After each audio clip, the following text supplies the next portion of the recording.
With powerful, instinctive movements, the tiger began to dig.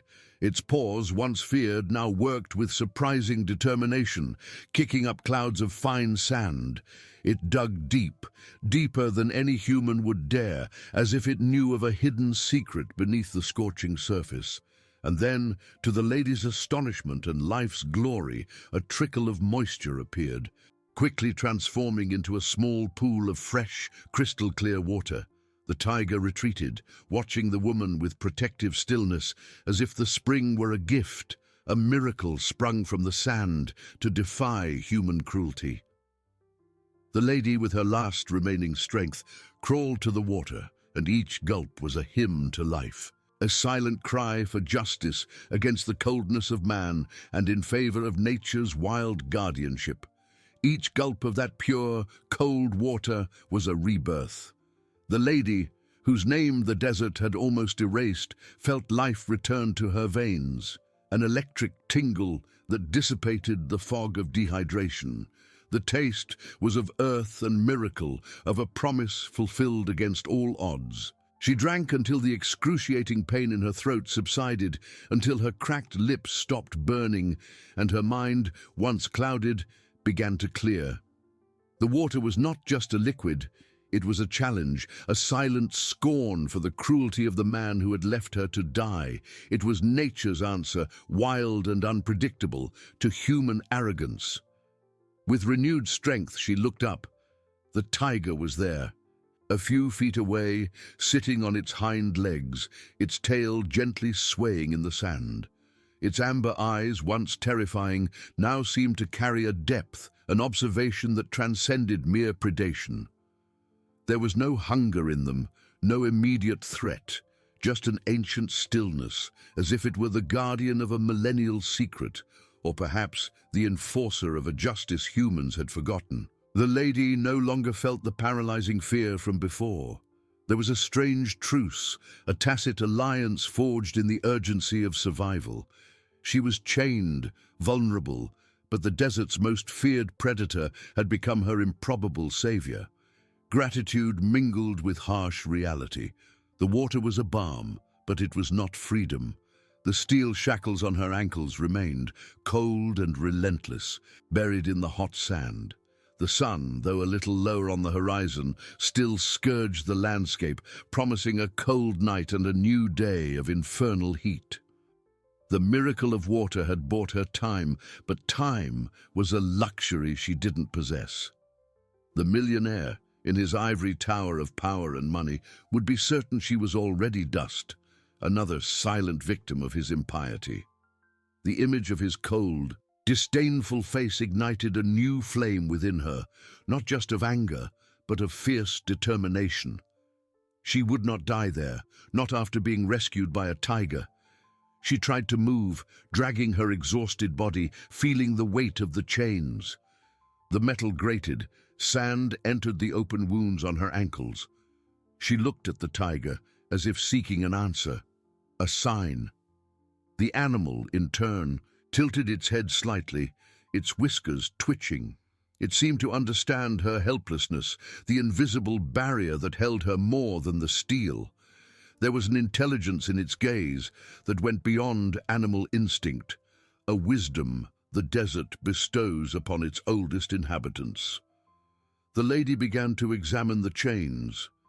They were thick, attached to a metal stake that seemed deeply embedded in the sand. She tried to pull, but it was useless. The stake wouldn't budge. Despair threatened to return, but the image of water springing from the sand and the imposing presence of the tiger prevented her from giving in. If nature could defy death with a wellspring of life, perhaps there was a way to defy captivity.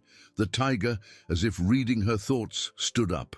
Its movements were fluid, powerful, every muscle rippling beneath its striped hide. It approached the stake, sniffing it curiously. The lady held her breath. Could it help? Its strength was unquestionable, but the tiger was not a tool. It was a wild, unpredictable creature. It scraped its paw in the sand around the stake, not with the ferocity of one digging for water, but with a strange, almost investigative delicacy. The sand was loose, but the stake was firm. Night was falling rapidly now, bringing with it a chill that contrasted with the day's heat. Stars began to dot the vast, dark desert sky, each a point of hope or a reminder of the immensity of her isolation. The distant howl of a coyote cut through the silence, a reminder that the desert harbored other creatures. And not all would be as benevolent as the tiger watching her. The tension didn't lessen, it merely shifted form, from an agony of thirst to the anxiety of a captivity that seemed unbreakable, under the watchful eye of a predator who was now her only companion, and perhaps her only hope. The next phase of her ordeal was just beginning, and she knew the desert still held many secrets and many dangers. Before the dawn of freedom could even be imagined, night advanced, and with it the desert revealed its other face, a biting cold that seeped into her bones, a brutal contrast to the day's scorching heat. The lady, still weak despite the miraculous water, shivered. The tiger, meanwhile, continued to sniff the stake, its whiskers brushing the cold metal and the sand. It did not try to rip the stake out with the brute force one would expect from a predator of its size. Instead, its movements were of an almost studious curiosity, as if it were mapping the problem, understanding the nature of the invisible barrier that held the woman. The tiger's amber eyes fixed on hers, and the lady felt a shiver that wasn't just from the cold. There was something there, a wordless communication, an exchange of understanding that defied all logic. She was chained at the mercy of the elements and a cruel man, but she was not alone. The striped guardian of the desert was her only witness, her only ally. The coyote's howl repeated closer now, and other sounds of the night began to emerge, the rustling of small reptiles in the sand, the buzzing of nocturnal insects. The desert was alive, and not all life was benevolent. The lady felt a new fear, a fear the water could not extinguish. The tiger, however, showed no alarm. It sat down again, but this time not at a respectful distance. It moved a little closer, positioning itself between her and the deepening darkness, a living shield against the invisible threats of the night. The gratitude she felt was immense, yet complex. How could she fully trust a wild beast? How could she accept that her life now depended on the unpredictability of a predator? Still, the alternative was death, and death, she had decided, was not an option. Not after everything, not after being saved by a miracle of paws and claws. She watched the tiger, its powerful muscles relaxed, yet always ready. Its striped coat, almost invisible in the dim light, seemed to absorb the starlight that now shone with spectacular intensity in the cloudless sky. The desert was a vast and unforgiving stage, and she was the protagonist of a drama no one would ever believe. The lady tried once more to move the stake. She pulled, pushed, twisted her exhausted body, feeling the rough sand chafe her wounds. The cold metal of the chain was a constant reminder of her imprisonment. The stake was driven deep, perhaps cemented, or perhaps just buried with a force that defied logic. The millionaire had left nothing to chance. He wanted her to die, and he wanted her to die slowly, in agony. That image of his face, the cold satisfaction in his eyes, ignited a flame within her, a fury hotter than the desert sun. She would not give him that satisfaction. She would live. She would break free. But how?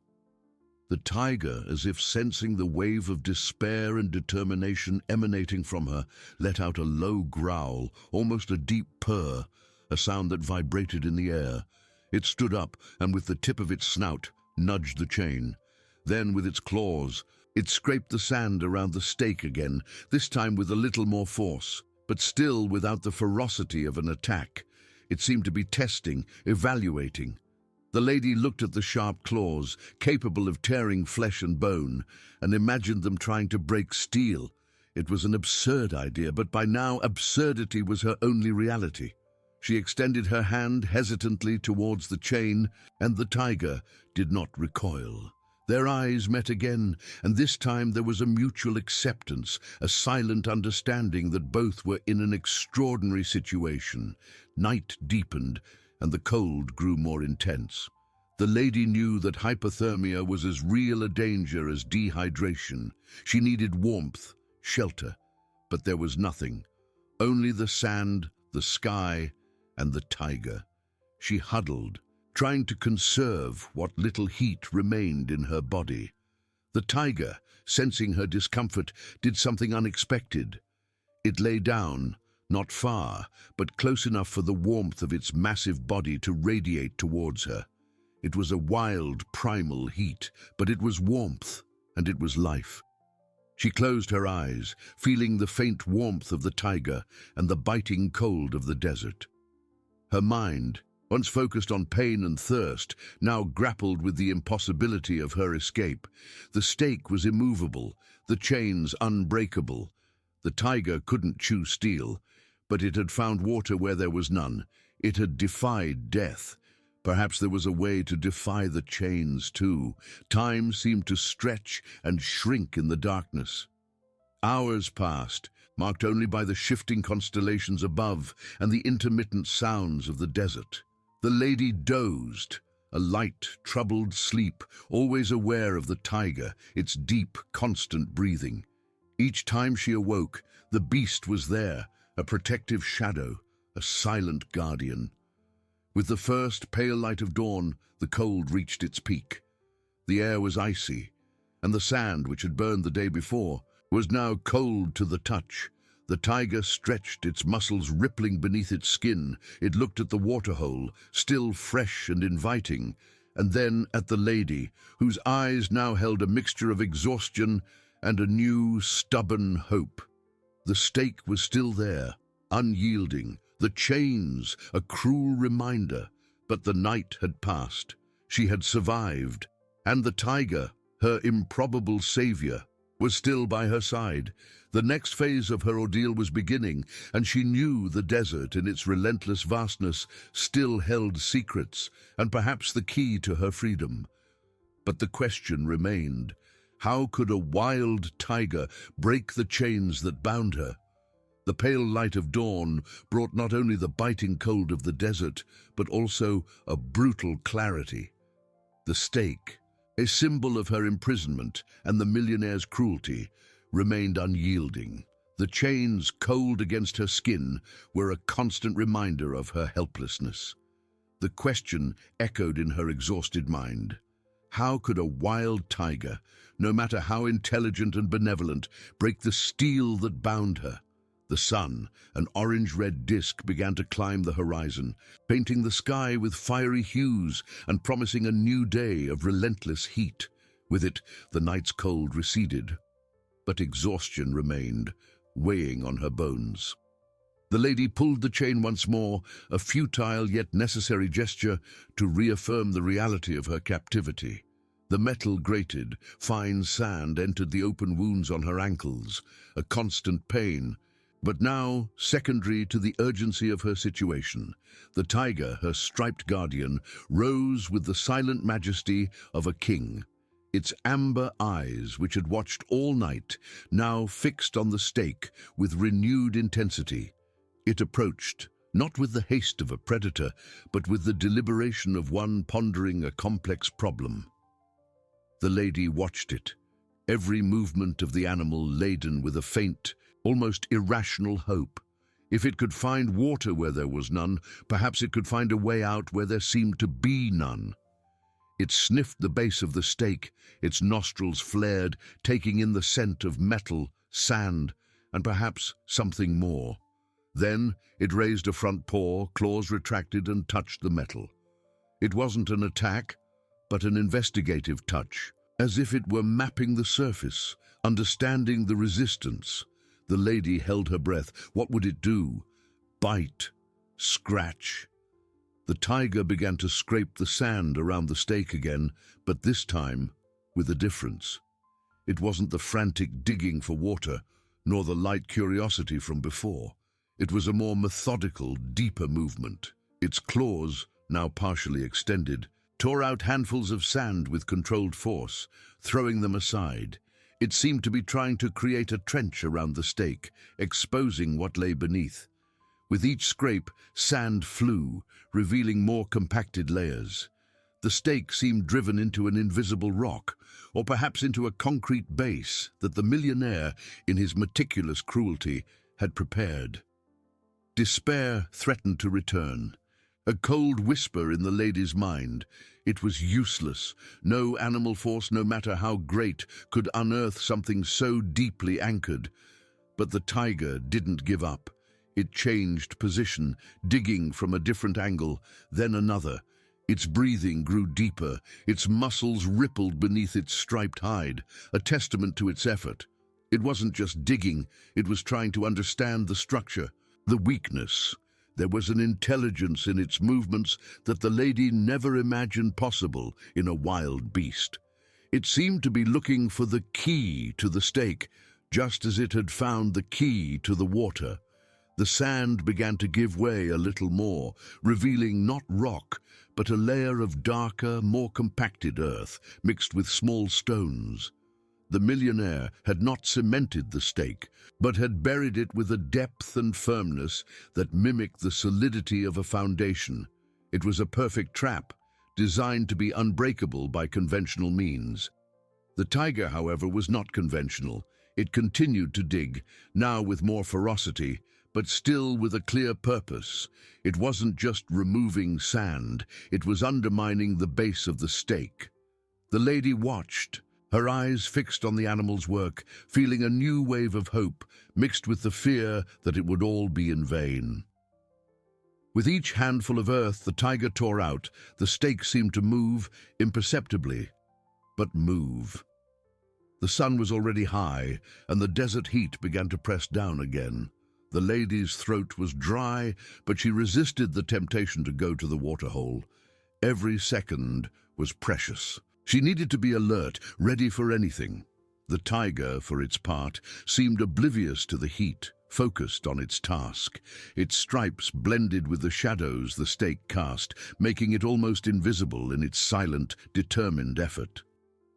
Suddenly the tiger let out a low growl, a sound of concentrated effort.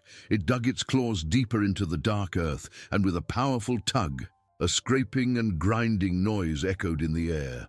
The stake, once unyielding, moved, not much, but enough for the lady to feel the vibration through the chain. A thread of hope, stronger than anything she had felt until now, ignited in her chest. The tiger stepped back, its eyes fixed on the stake, as if assessing its progress. It had found a weakness, a leverage point. The lady knew the battle was far from over, but for the first time since being chained, she saw a glimmer of light. The desert, in its relentless vastness, had sent a guardian, and that guardian was determined not to let her perish. The next phase of her ordeal was just beginning, and she knew the true fight for freedom would be fought inch by inch under the watchful eye of the sun and the tiger. The tiger had found a weakness. That was the idea burning brighter than the desert sun in a corner of the lady's mind. A flicker, a tremor, a subtle shift the stake had made. It wasn't much, but it was enough to rekindle the flame of hope that the desert and the millionaire had tried to extinguish. The tiger, as if having read her thoughts, retreated once more, its amber eyes fixed on the base of the stake. There was no fury in its gaze, only an intense, almost human concentration. It seemed to be calculating, planning its next move. The lady watched, every fiber of her being vibrating with anticipation. The pain in her ankles, the thirst scratching her throat, all receded to the back of her consciousness. Now, only the tiger and the stake mattered. With a low roar, more a grunt of effort than aggression, the tiger advanced again. This time, it didn't just scrape the sand. It dug its claws, long and sharp as daggers, deep into the dark, compacted earth it had exposed. Its front leg muscles tensed, and with a levering motion it pulled. It wasn't a direct pull, but a lateral movement, as if trying to dislodge the stake from its base. A sharp sound of metal scraping against damp earth and stones echoed in the air. The stake visibly trembled, and the lady felt a stronger tug on the chain. Her eyes widened. It was real. The stake was giving way. The tiger repeated the movement again and again, digging deeper with its claws, using the weight of its massive body to create leverage. With each pull, the earth around the stake loosened a little more, and the stake swayed, a little more each time. The sun was already at its zenith, and the heat was becoming unbearable. The sand, once cool, now radiated a suffocating warmth. Drops of sweat ran down the lady's face, mixing with dust and dirt. Thirst was a constant torture, but she couldn't tear her gaze from the tiger. It was her only chance. The tiger, for its part, seemed tireless. Its breathing was heavy but rhythmic. Its flanks rose and fell with the effort, and with each movement, sand flew, forming a small crater around the base of the stake. It was unearthing it, inch by inch, defying the millionaire's cruel engineering. The lady in her exhaustion began to cough, her throat scratched by dust and lack of moisture. The tiger paused for an instant, turning its head to look at her. Its amber eyes, previously focused on the stake, now carried a palpable concern. It let out a low growl, almost a lament, and then, with a surprising movement, it turned and walked to the waterhole it had created. It drank a little, and then, to the lady's surprise, it dipped one of its front paws into the fresh water. With the wet paw, it returned to her, and with a delicacy that contradicted its brute strength, it touched its snout to the lady's outstretched hand, then to the chain, and then to the water on its paw. It was a silent invitation, an offer of relief. The lady, hesitant, extended her hand again. The tiger did not recoil. She touched the wet paw, feeling the cool moisture on her fingers. It was a divine sensation. She couldn't drink, but the simple contact with the water was a balm. The tiger repeated the gesture several times until the lady felt temporary relief on her skin. It was caring for her, even amidst its own struggle. This display of compassion, coming from a wild beast, was almost more shocking than the tiger's appearance itself. It reinforced the idea that there was no logic in what was happening, only a series of improbable miracles.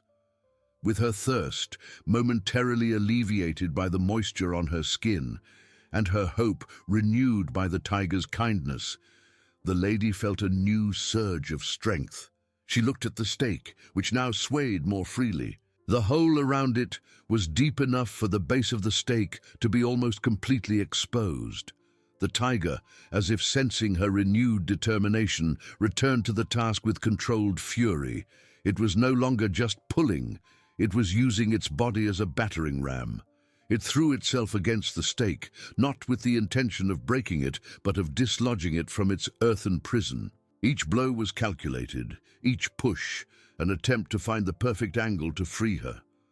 Sand and earth flew, and the stake groaned. The metal grated against the ground, a sound of protest that was music to the lady's ears. She could see the base of the stake now, a heavy metal structure designed to resist, but the tiger was winning, slowly, painfully, but it was winning. A final, powerful push from the tiger, a roar that echoed across the desert, and then, with a scraping and dragging sound, the stake tilted abruptly.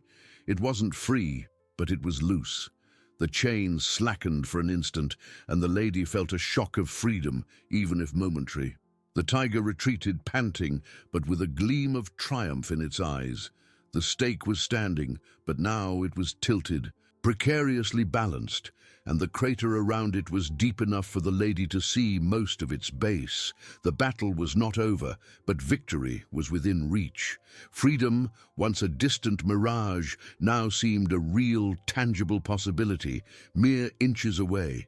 The desert, in its relentless vastness, had sent a guardian, and that guardian was determined not to let her perish. The next phase of her ordeal was just beginning, and she knew the true fight for freedom would be fought inch by inch under the watchful eye of the sun and the tiger.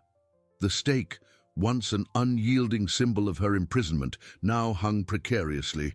A wounded giant the tiger had subverted. The crater around it was a scar on the earth, testimony to the fury and the determination of a beast that defied logic. The lady felt the weight of the chain on her ankle, but the tension had lessened, replaced by a strange vibration, almost as if the metal itself knew its function was about to end. Freedom, once a cruel mirage, now seemed a promise whispered by the warm desert wind. The tiger retreated again, its amber eyes fixed on the tilted stake. There was no longer the growl of effort, but a tense stillness, like that of a predator before the final pounce. It seemed to be measuring the distance, calculating the perfect angle for the decisive blow. The lady held her breath, every muscle in her body rigid, anticipating what was to come. The sun, relentless, burned her skin, but she felt no heat, only the urgency of the moment. With a sudden, powerful movement, the tiger lunged. It wasn't a push nor a pull. It was a calculated charge, its massive body colliding with the stake at an angle that maximized force. A thunderous sound of metal scraping against rock and earth echoed across the desert. A cry of agony from the stake as it finally gave way. The ground trembled beneath the lady, and she felt a violent tug on the chain, almost knocking her down. But it wasn't a tug to bind her, it was the tug of liberation. The stake, with a final groan of twisted metal, collapsed. It didn't fall sideways, but was torn from its prison, toppling heavily into the sand, with a dull thud that seemed to reverberate for miles. A cloud of dust and earth rose, enveloping the tiger and the lady in a brown veil. When the dust began to settle, the lady saw. The stake lay inert, its heavy metal base exposed. The tiger's claws had done their work. But the chain was still there. She wasn't free from the chain, but free with the chain and the heavy stake dragging behind her. A flicker of despair threatened to return. It was a partial freedom, a cruel irony. She could move, yes, but she was still tethered to a metallic burden that would prevent any real escape. The tiger, panting, turned to her, its eyes seeming to read her disappointment. It let out a low growl, almost a murmur of understanding. Then, to the lady's surprise, it approached the fallen stake. With its front paws, it turned it over, exposing the part where the chain was attached. It was a robust locking mechanism designed to be inviolable without specific tools. The millionaire would leave nothing to chance.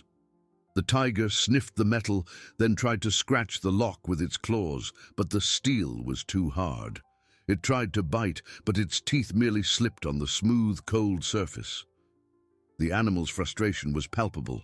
It let out a low roar, a sound of helplessness the lady would never expect to hear from such a majestic creature.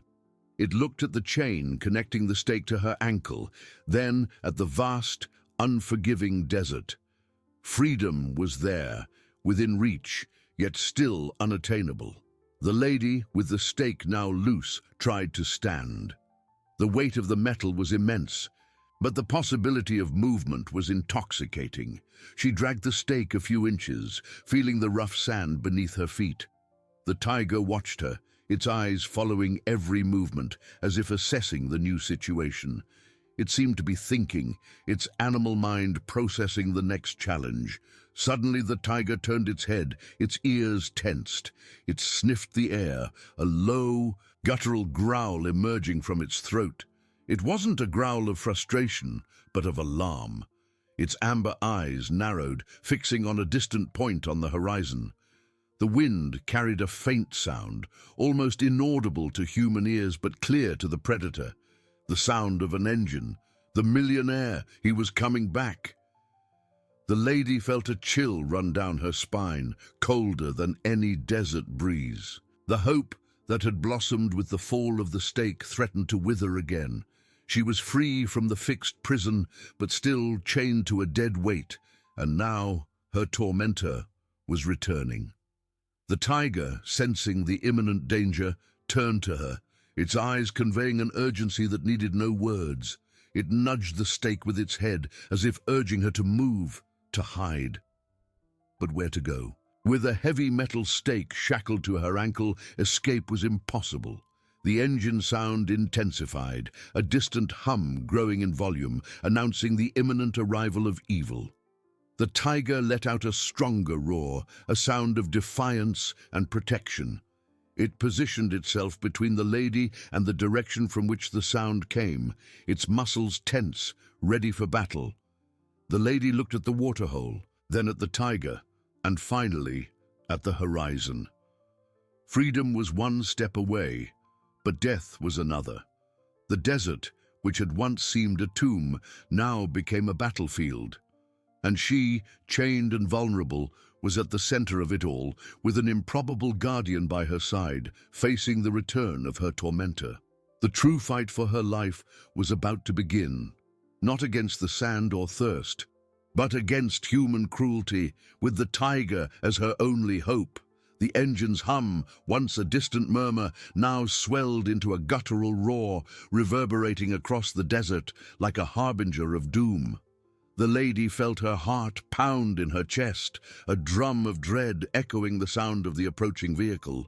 Hope, so briefly ignited by the fallen stake, now flickered like a weak flame before a gale. She was free from the fixed prison, yes, but the chain and the heavy stake still tethered her to the earth, a burden that made any escape impossible.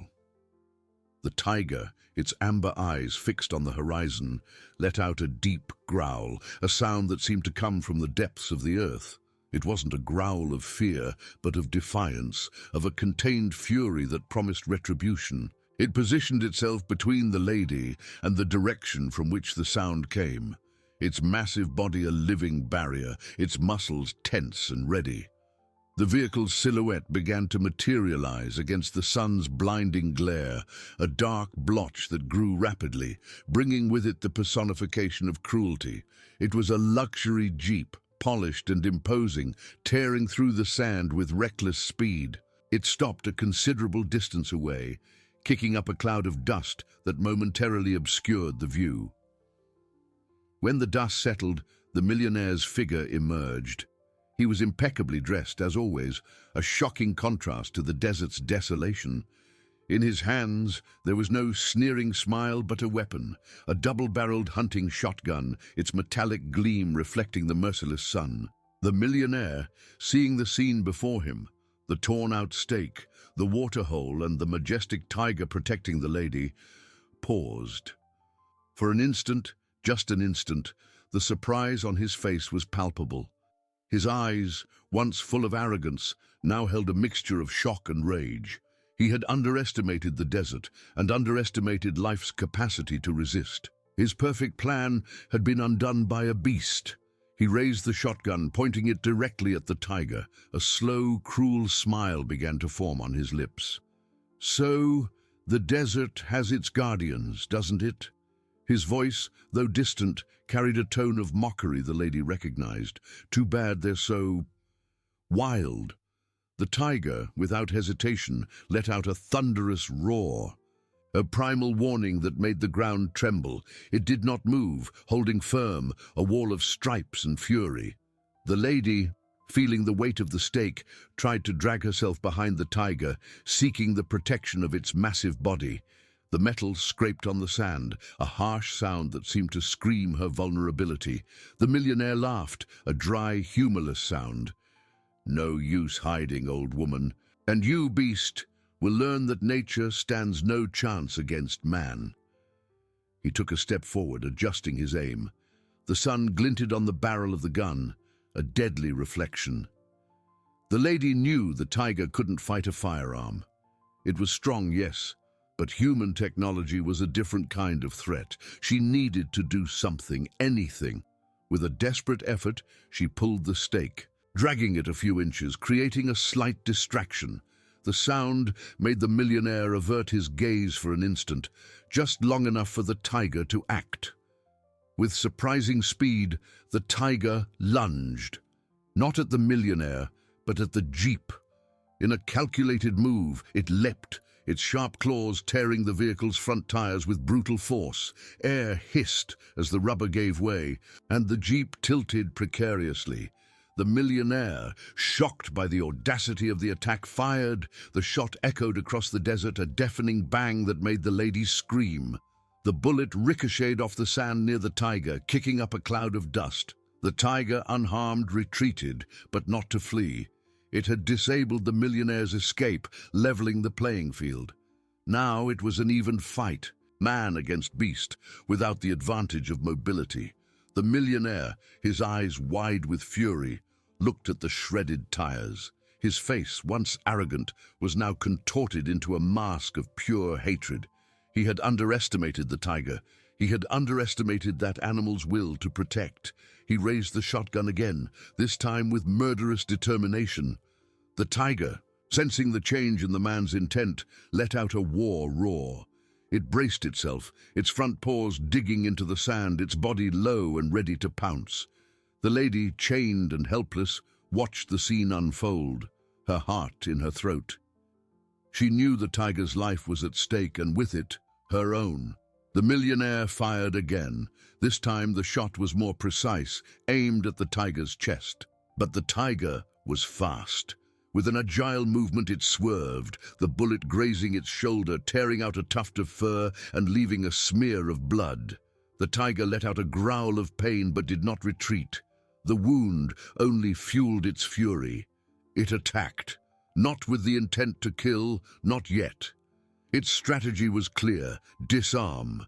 It lunged at the millionaire, not with the full force of its body, but with a calculated swipe of its front paw. The shotgun flew from the man's hands, landing in the sand a few feet away. The millionaire staggered backward, falling onto his backside in the hot sand, his eyes wide with terror. For the first time, the lady saw fear in the millionaire's eyes. The predator had become the prey. The tiger approached slowly, its amber eyes fixed on the fallen man, a low, continuous growl vibrating in its throat. It was no longer just a guardian, it was a judge, an executioner. The desert had turned against its oppressor, and justice was about to be served by the paws of a beast. The battle for the lady's life had transformed into a fight for the millionaire's own survival, and the tiger, wounded but relentless, was ready to finish what it had started. The sand, once the stage for her imminent death, was now the ring where the millionaire's fate would be sealed. The tiger approached, not with the blind fury of a cornered animal, but with the deliberate majesty of a predator that knows its power. Its steps were slow, calculated, each paw sinking and emerging from the sand with lethal grace. The low, continuous growl emanating from its throat was not a sound of warning, but of promise. The promise of wild, relentless justice. The tiger's amber eyes, once fixed on the horizon, were now locked onto the fallen millionaire, reflecting the terror that settled there. The millionaire, sprawled on the hot sand, retreated desperately, dragging himself backward with his hands and feet. Like a clumsy crab, his face, once a monument to arrogance, was now pale and contorted with fear. He tried to scream, but his voice failed, a hoarse, pathetic sound that barely scratched the oppressive desert silence. His eyes, wide with terror, darted from the tiger to the fallen shotgun a few feet away, a distance that seemed insurmountable. He knew he was disarmed, exposed, and the beast before him knew no pleas. The lady watched, her heart beating like a war drum in her chest. A strange mix of dread and grim satisfaction filled her being. That man, who had condemned her to a slow, agonizing death, was now tasting his own medicine. The irony was cruel, yet undeniable. She was still chained to the heavy stake, a constant reminder of her own vulnerability. But the balance of power had spectacularly inverted. The desert, once her tomb, now became the stage for retribution. The tiger stopped a few paces from the millionaire, its head low, sniffing the air. There was no haste in its movements, only a cold certainty. It circled the man once, its muscles rippling beneath its striped hide, a deadly dance that trapped the millionaire at its center. The wind stirred small whirlwinds of sand, dancing around the scene like curious spirits. The millionaire attempted a desperate maneuver. With a strangled cry, he threw a handful of sand towards the tiger, a futile attempt to blind or distract the beast. The tiger barely blinked. The sand bounced off its dense fur, without effect. In response, with a swift and precise movement of its front paw, it delivered a blow. It wasn't an attack to kill, but to dominate. Its sharp claws tore the expensive fabric of the millionaire's jacket and left 3 red, superficial marks on his arm. The millionaire let out a whimper of pain, more from fright than serious injury, and cowered even further, trying to make himself small, invisible. The tiger, ignoring the cowering man, turned its attention to the shotgun. With a nudge of its snout, it dragged it a few meters further away, partially burying it in the sand, out of the millionaire's reach. Then it positioned itself between the man and the weapon, ensuring that any attempt to retrieve it would be futile. The millionaire was completely disarmed, his only technological advantage now a distant memory. His gaze, once arrogant and full of contempt, was now fixed on the tiger, pleading for a mercy he would never offer. He tried to stand, but his legs trembled uncontrollably. Dignity had vanished, replaced by a primal terror. He was just flesh and bone before a supreme predator, and the desert, his silent accomplice, now seemed to mock his helplessness. The lady, observing every detail, felt a pang of something that was not joy, but a deep and complex emotion. It was proof that, in the end, nature had its own laws, and human cruelty did not go unpunished. The waterhole, a few feet from her, gleamed under the merciless sun, an oasis of life amidst desolation, a symbol of the divine intervention that had turned the tide. The tiger, as if sensing the shift in power, let out a low, yet powerful roar that reverberated across the desert. It was not a roar of attack, but of possession, of dominance. It had claimed that piece of sand and the life found within it. The millionaire, trembling, closed his eyes, awaiting the final blow. But the tiger did not attack. Instead, it sat, majestic and imposing, between the millionaire and the shotgun, its eyes fixed on the man, a living, deadly sentinel. It would not kill him quickly. It would make him feel the weight of his own insignificance, the terror of his own vulnerability. The true punishment had only just begun. The desert had accepted its sacrifice, but not in the way the millionaire expected. The true punishment had only just begun. The desert had accepted its sacrifice, but not in the way the millionaire expected. The relentless sun scorched the sand, transforming the air into a furnace. Every grain of sand seemed to vibrate with tension, a silent stage for the unfolding drama. The millionaire, still sprawled, felt the heat penetrate his clothes, his skin, his bones. His eyes, once full of contempt, were now mirrors of pure terror, fixed on the tiger watching him. The feline, majestic and wounded, did not move. It remained seated, a striped sphinx, between the man and his only hope of escape or defense, the shotgun half buried in the sand. Its amber eyes, deep and ancient, expressed not blind rage, but a calculated patience, the ancestral wisdom of a predator that understands the value of waiting. The low growl had ceased, replaced by a silence that was even more terrifying. It was the silence of inevitability. The millionaire tried to move, an uncontrollable spasm that made him drag himself a few inches. The hot sand burned his hands, and sweat streamed down his face, mixing with the dust. He felt his throat dry, his mouth pasty, a cruel reminder of the thirst he had planned for the lady. The irony was a bitter poison on his tongue. He looked at the waterhole. A few feet from the lady, an oasis that now seemed like a mirror of water in a nightmare, unattainable. The lady, observing, felt the weight of the chain, but also a strange freedom. She had been saved, not by a human miracle, but by a wild one. Her gaze was divided between the tiger, her savior, and the man, her tormentor. There was no triumph on her face, only a deep exhaustion and the understanding that life in the desert was a brutal dance of power and survival. She was still chained, yes, but the death that awaited her had changed its target. Time stretched, each second an eternity. The millionaire tried to speak, but his voice was a hoarse whisper, almost inaudible. "Please," he managed to stammer, the words dying in his parched throat. The tiger did not react, merely watched him, as if reading his soul, weighing his sins. The wound on its shoulder, a dark stain on its fur, was a silent reminder of man's violence and nature's response. Despair began to corrode the millionaire's mind. He tried to crawl again, this time with more determination towards the shotgun. His fingers scraped the sand, desperate to reach the cold metal. The tiger, without even changing position, merely tilted its head slightly, its eyes fixed. It was a clear warning, an invisible boundary the man dared not cross. The millionaire stopped, his body trembling, his breath ragged. He was trapped by the heat, by the thirst, by the vastness of the desert, and above all by the imposing presence of the tiger. That animal was not just a predator.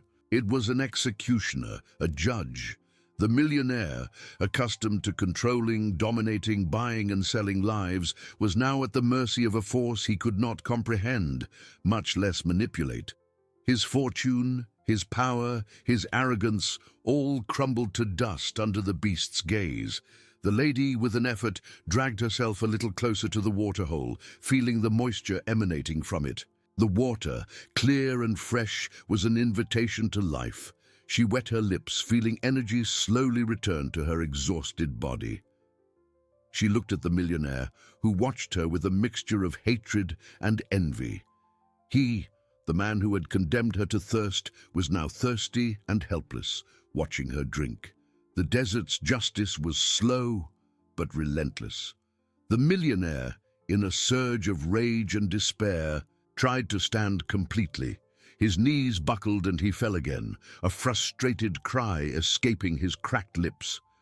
He looked at the jeep, his means of escape, now a useless pile of metal with shredded tires. The tiger had cut off all his roots, all his hopes. He was alone, helpless, and death seemed an ever closer certainty. The tiger, as if sensing the final break of the man's spirit, let out a low, yet powerful roar that made the air vibrate. It was not a roar of attack, but a sound of dominance, of possession. It was the voice of the desert, proclaiming its victory. The millionaire closed his eyes, his body cowering, awaiting the final blow. But the blow did not come. The tiger remained seated, watching him, prolonging the agony, terrifying him with uncertainty. The desert, once his silent accomplice, was now his jailer. The sun continued to punish him, thirst to torture him, and the tiger, his unexpected guardian, ensured the punishment was complete. The lady, observing the scene, knew that the millionaire's fate would not be a quick death, but a slow and agonizing dissolution. Under the watchful eye of the beast, the desert had sent to balance the scales. Life in the desert was a gift, and the millionaire was about to discover the price of having denied it to another.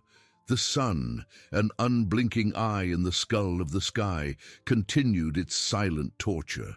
Each ray was a blade, each gust of wind, the breath of an invisible furnace. The millionaire, now a ragged shell of a man, felt the sand burn beneath his hands and knees, a living ember consuming what remained of his dignity. His mind, once sharp and calculating, began to yield under the weight of thirst, fear, and humiliation. Distorted images danced at the edges of his vision, oases that vanished, faces contorting in scorn, the tiger's shadow seeming to grow and shrink with each feverish beat of his heart. The feline, a statue of muscle and stripes, did not move. Its amber eyes, deep as ancient wells, were the only real thing in a world that was disintegrating. There was no hatred in them, only a cold observation, a patience that transcended human time. It was as if the tiger were the very incarnation of the desert, a judge who needed no words to deliver its sentence. The wound on its shoulder, almost imperceptible beneath its dense fur, pulsed with a dull ache, a silent reminder of the violence man had sown and was now reaping. The lady, for her part, felt life slowly return. Each gulp of the fresh water from the well was a miracle, a balm for her parched throat, a breath of hope for her exhausted soul. She watched the millionaire not with triumph, but with a deep melancholy. That man, who had once been a giant in his world of concrete and figures, was now an insect, at the mercy of forces he could never control. The chain on her ankle, once a symbol of her condemnation, now seemed a link to the earth, an anchor that kept her connected to reality while the millionaire's world crumbled. He tried to crawl again, a pathetic and purposeless movement. His fingers scraped the sand, seeking support that didn't exist, a direction he couldn't find. The shotgun, half buried a few feet away, was a ghost of power, an echo of an era that had ended. The tiger, without even a growl, merely tilted its head, a subtle movement that was more menacing than any attack. It was the certainty that every attempt would be futile, every effort a demonstration of his helplessness. The millionaire's voice, when he tried to speak, was a hiss, a sound that barely scratched the oppressive silence. "Water," he managed to murmur, his eyes fixed on the well, a cruel mirage of salvation. The lady heard him, but did not move. The memory of the thirst that had consumed her, of the agony he had planned for her, was an invisible wall between them. The desert's justice was not blind. It saw and it remembered. Time passed, measured not by clocks, but by the dance of shadows and the intensity of the heat. The sun began its slow descent, painting the sky with shades of orange and purple, a grand spectacle the millionaire could not appreciate. He was trapped in his own private hell, an infinite loop of terror and despair. The smell of hot sand, sweat and blood, his own, filled his nostrils, a macabre symphony of his ruin. He closed his eyes, trying to escape, but images of his past life haunted him. The boardrooms, the millionaire contracts, the false smiles, the feeling of absolute power. Everything seemed distant, unreal, a cruel joke of fate. He had built an empire on the weakness of others, and now it was he who disintegrated. Grain by grain, under the relentless gaze of a beast and the indifference of a desert. The tiger finally let out a slow, majestic yawn, revealing fangs that could tear flesh and bone with ease. It was not a gesture of threat, but of boredom, of dominance. It had broken the man, and now the waiting was the final part of the punishment. The lady, observing, felt a shiver. That animal was not just a predator, it was a guardian, an enforcer of a law older than any human code. When the first star dotted the sky, the millionaire lay prostrate, face in the sand, breathing shallowly. He did not cry, did not scream. There was only an empty acceptance, the recognition that his reign had come to an end.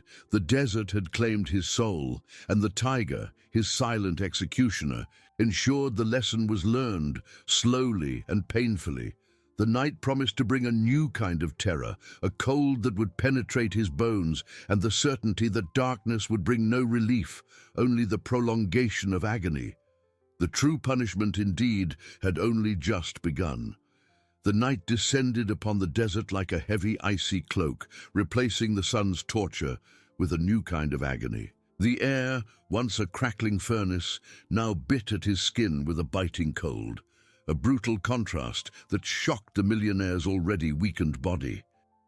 He felt his muscles contract in uncontrollable spasms, the sand beneath his face, once a burning ember, now a bed of ice. Darkness brought not relief, but an amplification of his deepest fears. Every shadow seemed to move, every whisper of the wind, a ghostly lament. The stars, countless and indifferent, dotted the black sky, a spectacle of cruel beauty he could not appreciate. His vision was blurred, his mind a labyrinth of fragments and delusions. Thirst, which had been a fire in his throat during the day, was now an icy knife, cutting him from within. He tried to huddle to seek warmth, but his limbs were heavy, inert. The luxury of his past life, the soft beds, the cashmere blankets, all were a distant memory, a mockery amidst his misery. The lady, for her part, felt the cold, but the water from the well had given her an unexpected resilience. She dragged herself a little closer to the source of life, her body still aching, but her mind clearer. The tiger, her silent guardian, seemed immune to the cold. An imposing silhouette against the starry sky, its eyes, now luminous points in the darkness, remained fixed on the millionaire, an uninterrupted vigil. The lady watched the scene, the human drama unfolding under the cold light of the stars. She wondered if the tiger felt compassion, or if it was merely an instrument of the desert's relentless justice. The millionaire, in his semi-conscious state, began to murmur. Disconnected words, names of people he had exploited, bank account numbers, pleas for forgiveness. His voice was a hoarse whisper, almost inaudible, lost in the vast silence of the night. He saw faces in his mind, the faces of his victims, now smiling, mocking his downfall. The weight of his sins, once suppressed by arrogance, now crushed him beneath the infinite sky. The lady felt a shiver, not just from the cold, but from the raw cruelty of the scene. That man, who had planned her death with such coldness, was now crumbling before her, an empty shell of his former power. The chain on her ankle, though still present, seemed less a shackle and more a reminder of her own survival, of her connection to the earth that had saved her. She thought of her family, of the people waiting for her, and a new wave of determination washed over her. She needed to survive. The tiger, as if sensing the change in the atmosphere, let out a low growl, a guttural sound that reverberated in the darkness. It was not a growl of attack, but of warning, of dominance. The millionaire shivered, his eyes widening in the dark, convinced that the end was near. But the tiger did not move. It merely reaffirmed its presence, its authority over life and death in that forgotten stretch of the world. Hours dragged on, each longer and colder than the last. The millionaire began to tremble uncontrollably, his teeth chattering, his body refusing to obey. Hypothermia set in, a new enemy as lethal as thirst. He tried to crawl again, a desperate movement in search of anything that could offer shelter, warmth, or the illusion of escape. His fingers scraped the sand, now damp with the night dew, but found nothing but more sand.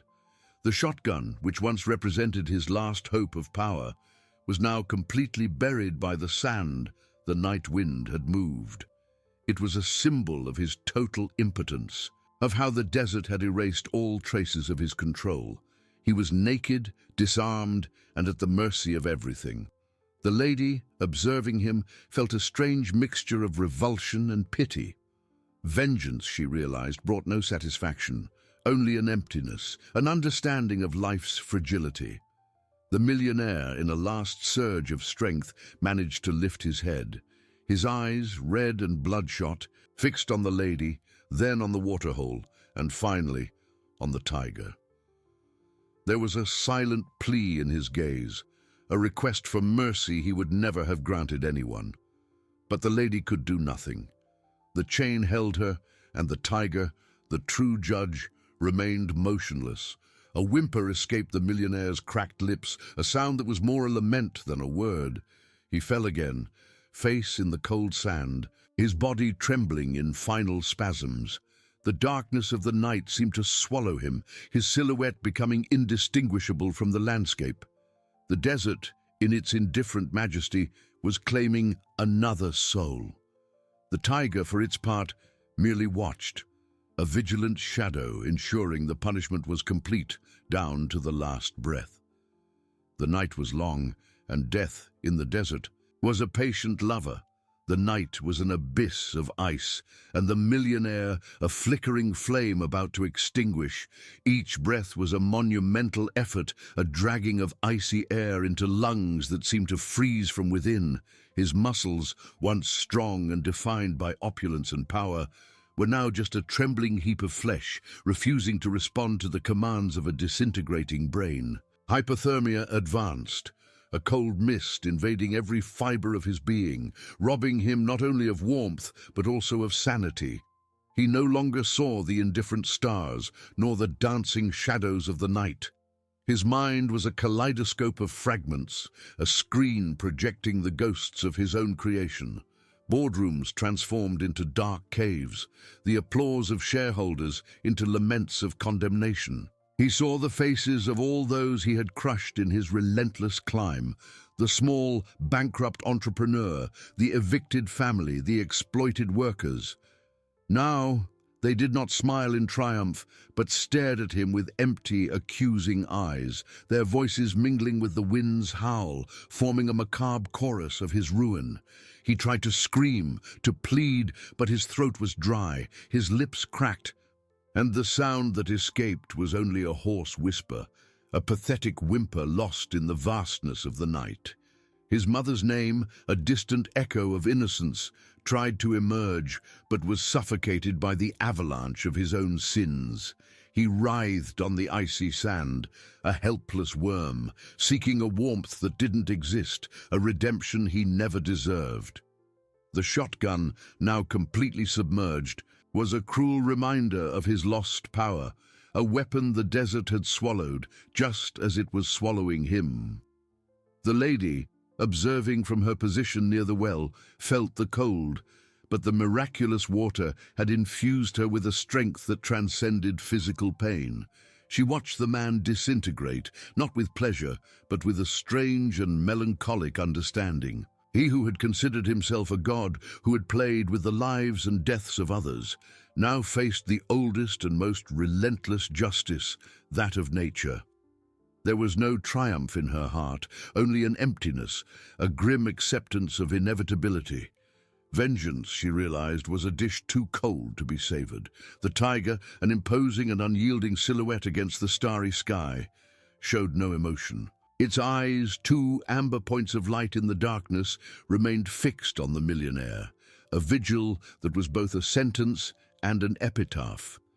There was no hatred in the beast, only the execution of an ancestral purpose.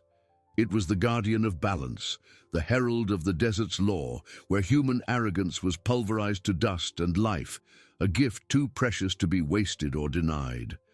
Hours dragged on, each minute an eternity of torment for the millionaire. His breathing became more spaced, weaker, the cold penetrated his bones, and pain transformed into a numbing ache. He felt his body shutting down, limb by limb, life draining away like sand through his fingers. In his last moments of consciousness, a clear, chillingly lucid thought pierced his mind. He had died of thirst, not for water, but for humanity. He had dried up his own soul long before the desert could claim his body. A final tremor ran through his body, a last spasm that lifted him slightly from the sand before letting him fall back, inert. A final sigh, so faint it barely scratched the silence, escaped his lips. His eyes, once filled with terror and supplication, were now fixed on the void, reflecting the distant stars he would never see again. The millionaire, the giant of concrete and figures, had become one with the sand, an insignificant grain in the vast and indifferent desert. The silence that followed was deep, almost palpable. Only the whisper of the wind and the lady's heartbeat broke the stillness. The tiger, for its part, did not move. Its eyes remained fixed on the motionless figure, as if awaiting confirmation, a final proof that the lesson had been learned, that the debt had been paid. There was no growl, no hunting movement, only silent observation, the acceptance that the cycle had completed. The lady felt a shiver, no longer from cold, but from a profound reverence. She had witnessed not just a death, but the manifestation of primordial justice. The chain on her ankle, once a symbol of her imprisonment, now seemed a link to life, a reminder of her own resilience. She was alive. She had survived. And as the first faint light of dawn began to paint the horizon with shades of grey and pink, a new determination ignited in her gaze. The desert had claimed one life, but it had also saved another. The night was long, but dawn for her brought the promise of a new beginning. The tiger, her silent guardian, was still there, a vigilant shadow, ready for whatever came next. The first light of dawn did not arrive as an explosion of colors, but as a grey sigh spreading slowly across the horizon. The night's cold, which had been a relentless executioner, began to recede, and a new promise, faint and uncertain, hung in the air. The millionaire's body lay motionless, a dark stain on the sand that would soon be swallowed by the rising sun. The desert, in its majestic indifference, had completed its judgment, and life, or what remained of it, had been claimed. The lady, still chained but with her soul invigorated by the miraculous water, felt the sun's gradual warmth on her skin. It was not a comforting heat, but a reminder that the desert had many faces, and each demanded respect. She looked at the body of the man who had condemned her. There was no triumph in her eyes, only the cold realization of a tragedy that could have been avoided. Vengeance, she realized once more, was a heavy burden, and the freedom she felt came not from his death, but from her own survival. The tiger, her silent guardian, remained motionless for a few more minutes, a statue of power and mystery. Its amber eyes, which had watched all night, now seemed to absorb the dawn light, maintaining the same intensity, the same authority. The lady felt a shiver, not of fear, but of profound reverence. That animal was not merely a beast, it was a herald, an instrument of a greater force that operated beyond human comprehension. The silence was broken only by the whisper of the wind and the distant call of some desert bird, a sound that seemed to lament and celebrate at the same time. The lady knew her ordeal was not over. The water had saved her from thirst, but the chain still held her, and the desert stretched infinitely in all directions. The question of survival had shifted from if to how.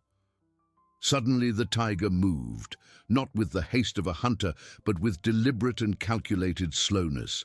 It approached the lady, its steps firm and silent on the sand. Her heart quickened, but there was no panic. There was a strange trust, a certainty that the tiger would not harm her. It stopped a few inches from her, its eyes fixed on the chain that bound her ankle.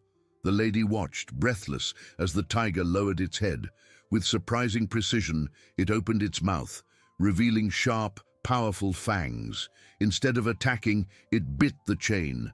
Not her skin, but the cold, hard metal. A screeching sound echoed in the desert silence, a grinding of metal under pressure. The tiger did not let go. It squeezed, its jaw muscles contracting with incredible force. The lady felt a tug, a vibration through the shackle. With a final, powerful squeeze, followed by a dry snap, the chain broke. The link that bound her to the ground, that had held her captive, was severed.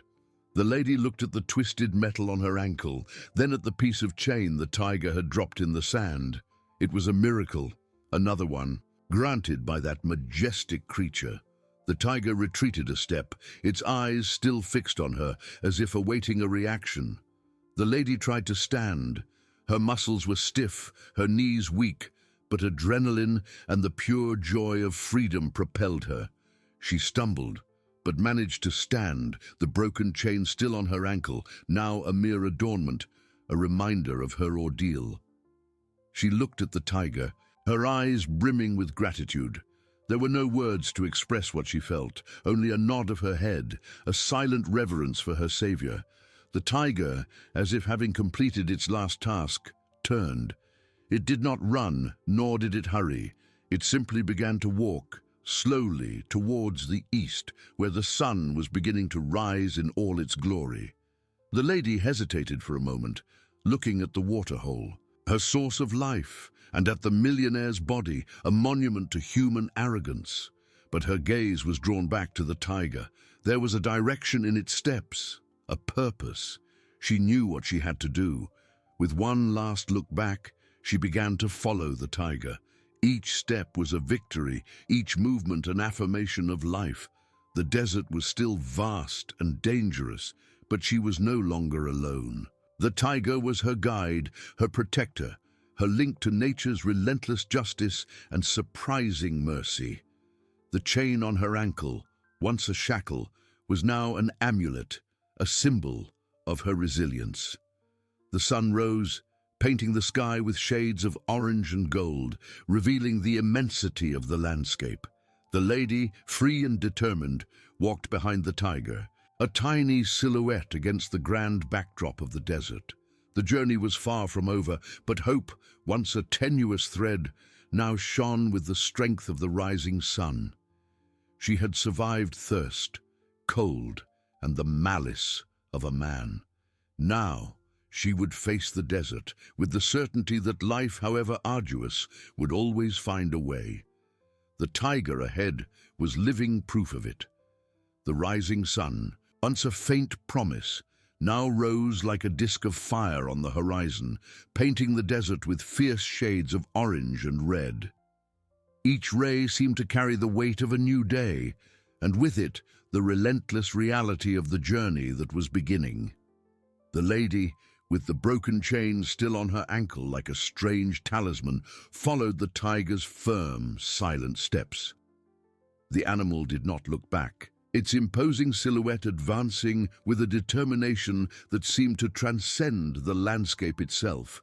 The heat began to press in, a suffocating embrace that promised to test every fiber of her newfound freedom. The sand, once cool and inviting, now burned beneath her feet, and the air, which had seemed so fresh at dawn, grew dense and heavy. The lady felt exhaustion in her muscles, the accumulated fatigue of a night of terror and miracles. But there was something stronger that propelled her, the flame of life that the desert had tried to extinguish, but which the tiger had rekindled. She watched the tiger, her improbable guide. There was no haste in its movements, only a steady, almost hypnotic cadence. It seemed to know every dune, every depression, every secret hidden beneath the vast golden expanse.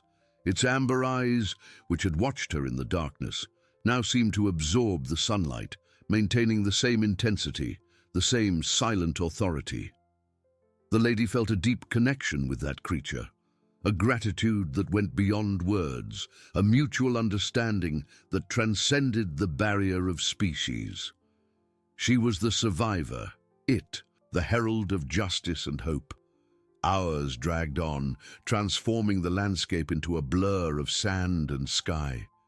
Mirages danced on the horizon, promising oases that never existed, rivers that were merely distorted reflections of her own thirst. The lady's mind fought against the illusion, clinging to the reality of the tiger before her. It was her fixed point, her compass in a world that seemed to spin aimlessly. She thought of the water from the well, fresh and miraculous, and felt a thread of hope. If the desert could give life, perhaps it could also show the way out of it. The tiger's shadow, elongated and distorted by the midday sun, was the only thing protecting her from the most intense heat. She felt her throat dry, but the fear of thirst was no longer the same. There was a strange trust, a certainty that the tiger would not abandon her. It had saved her, had freed her. It would lead her wherever her destiny lay. Suddenly, the tiger changed direction, veering away from an imposing dune. It led her to a narrow crevice between two rock formations, where the temperature was slightly milder. There, in a small, shadowy depression, was a scraggly yet surprisingly green bush, and beside it, a small pool of muddy water. It wasn't the crystal-clear water of the miraculous well, but it was water. The tiger stopped, turned its head, and looked at her, as if inviting her to drink. The lady knelt, her hands trembling as she tried to filter the water with her fingers. The taste was earthy, but it was life. She drank slowly, feeling the moisture descend her throat, easing the burning. The tiger, for its part, did not drink. It merely watched, its eyes fixed on her, like a guardian ensuring its charge was safe. As the lady rested in the shade, the tiger lay down at a respectful yet vigilant distance. She looked at the desert, stretching beyond the crevice, a golden, unforgiving sea. She thought of the millionaire, his body now a part of the sand, a grim reminder of the futility of arrogance. Vengeance, she realized again, brought no peace. True peace came from survival, from resilience, from the unexpected connection with wild nature. What did the future hold? She didn't know. There were no maps, no signs, only the tiger's silent direction. But for the first time in a long time, she felt no fear. There was an acceptance, a surrender to the flow of life, however uncertain it might be. The chain on her ankle, once a weight, was now a reminder that she had been tested and had not broken. She was free, not just from the metal shackle, but from the shackle of despair. As the sun began to decline, tinging the sky with shades of purple and blue, the tiger stood up. It was a sign the journey would continue. The lady rose, feeling strength return to her limbs. She looked at the tiger, and a faint yet genuine smile appeared on her lips. It was not just an animal, it was a guide, a symbol, a manifestation of the desert's very will. Together they emerged from the crevice, shadows lengthening as night approached. The cool night air began to settle in, but the lady no longer felt the same terror as before. She had water, she had a guide, and she had a new understanding of her own strength. The desert was still a challenge, but she was no longer alone. With each step, she moved away from the past, towards an unknown future, but one filled with a wild, untamed hope, guided by the amber eyes of her protector. The journey was long, but life, she knew, would always find a way. Night descended upon the desert like a cloak of dark velvet, embroidered with millions of stars that seemed brighter and closer than anywhere else in the world. The air, which hours earlier had suffocated with merciless heat, now bit with a biting cold, reminding the lady that the desert was a master of extremes. She felt profound weariness in her bones, but with each step, a new energy seemed to emerge, driven not by adrenaline, but by a calm and deep gratitude. The tiger moved forward, a majestic shadow against the stellar tapestry.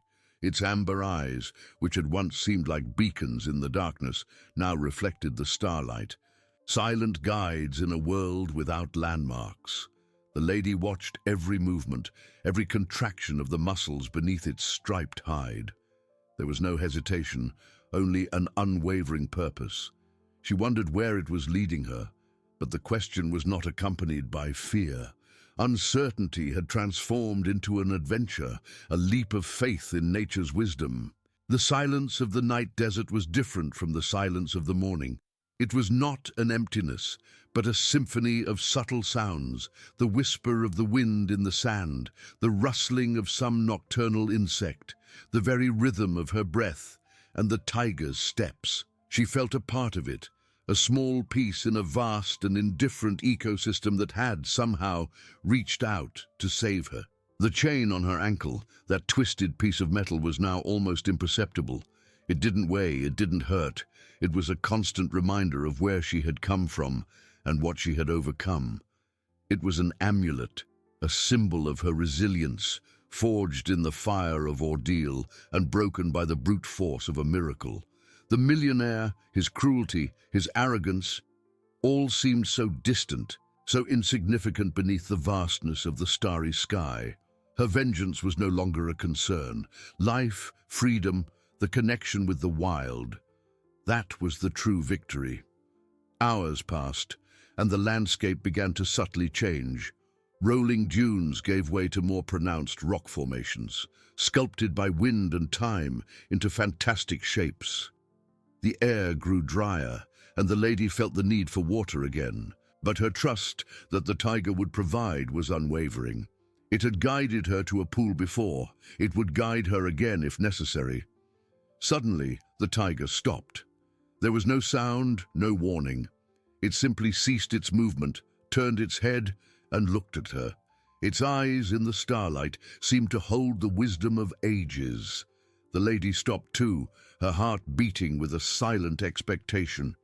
They were on top of a rocky elevation, and before them, the desert opened into a new and surprising view. On the distant horizon, where the night sky met the earth, there was a faint line of light. It wasn't the rising sun, but a soft, steady glow, like that of a very distant city. It was the promise of civilization, a beacon of hope she hadn't dared to dream of. The tiger had led her out of the desert's most inhospitable heart to the edge of something known. It did not push her, did not rush her. It merely kept its gaze fixed on her, as if conveying a final message.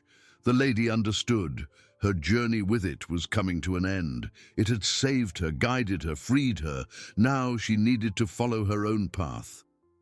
With a lump in her throat, the lady knelt on the cold sand. She had no words, but her eyes conveyed all the gratitude her heart overflowed with.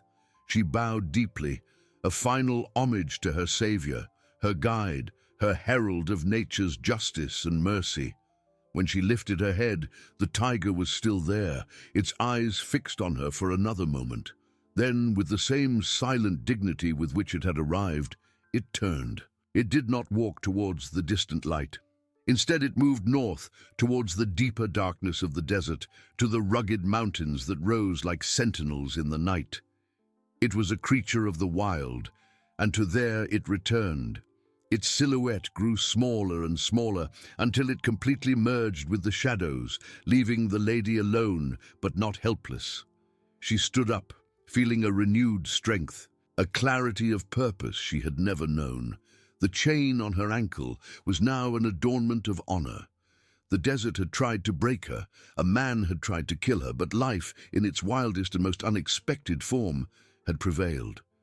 She had found not only survival, but a new version of herself, forged in sand and fire, guided by the stars and the wisdom of a tiger. With her eyes fixed on the distant light, the lady began to walk.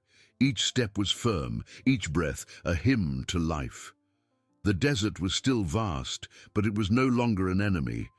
It was a teacher, a testing ground, a place where the true essence of existence had been revealed. She didn't know what the future held, but she knew she was ready. The journey was long, but life, she now knew with unwavering certainty, would always find a way. And she, the chained lady the desert had tried to claim, was living proof of it.